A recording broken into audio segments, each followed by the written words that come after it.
What will we hear about our foreign policy, if anything, at this week's convention? Joining me now is New York Congresswoman Claudia Tenney and Florida Congressman Mike Waltz. Good to see you both. Congressman Waltz, first to you. What do you make of the continued appeasement of Iran by the Biden-Harris administration? Well, part of it just goes to their fundamentally wrong approach to foreign policy. Look, Biden, Harris, the people around them like Jake Sullivan and Tony Blinken, they were the kids on the schoolyard when facing down the bully that just kept asking, can I give you a little bit more lunch money? Can I give you another appeasement? Can I find another concession to give? And you'll leave us alone. President Trump knew, rightly, sometimes you have to escalate to de-escalate, punch the bully in the mouth, take out Soleimani, take out Baghdadi, and send a message. But what you've seen time and time again, and what you're going to hear this week, is a throwaway line, of course, we support Israel's right to defend itself, and then a long litany of demonizing Netanyahu, talking about humanitarian aid in Gaza, and a focus on their progressive left that will be protesting to the hundreds of thousands right outside, rather than dealing with the core issue, which is Iran. Absolutely. As long as Iran is flush with cash, they are going. Terrorism is going to be on steroids in the Middle East. But that's what you're going to hear this week, and it is so incredibly dangerous. By the way, if it wasn't for Israel, which daily is getting berated by the Biden administration, Iran would be much more dangerous than it is. That's why they're afraid, I think, to attack to attack Israel itself. Claudia, I gotta deal with something that sticks in my craw, and I know as a Marine mom, it sticks in your craw as well. That is the continued frustration and anger on the part of veterans and people who are still in the military about the Afghan withdrawal, something that Kamala Harris actually took credit for. I want to play that tape and get your reaction. Roll it.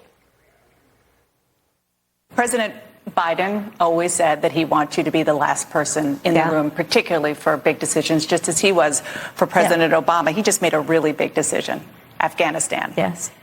Were you the last person in the room? Yes. And you feel comfortable? I do.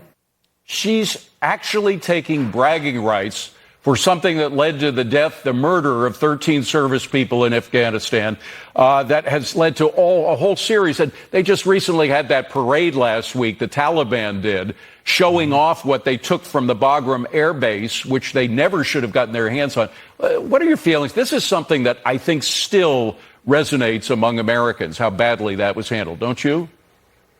Yeah, this was actually a bellwether type of situation. I mean, we look at what happened in Afghanistan, and you saw right from there our enemies, China, Russia, Iran, as Congressman Waltz just referenced, were felt emboldened by this. Like, oh, look, we're going to get appeasement, and we're going to be able to overrun this place. And of course, now she's, I don't know when that clip was, but everything that Kamala Harris said she was had nothing to do with Joe Biden.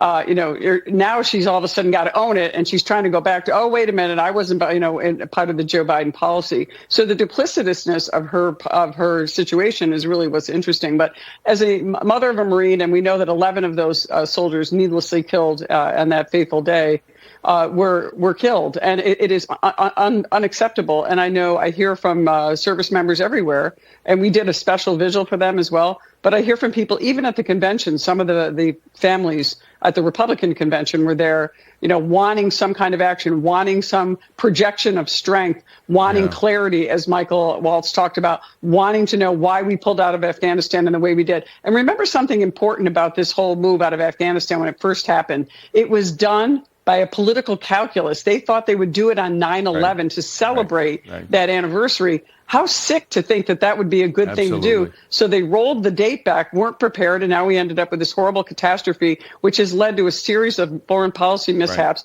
that have put the United States and our allies in danger. Mike Waltz, as a very proud veteran, I know you want to weigh in on this. Unfortunately, we've totally run out of time, but I think you'd agree with me, Mike, that there's no braver a person in the world than the mother of a serviceman. The stuff that they have to go through, I'm speaking for my wife at this point, is tremendous. That's as well as what you go through. Semper Fi. Semper Fi to you too, Mike. To all the Marine moms out there. Thank you very much, both of you. I appreciate you coming in.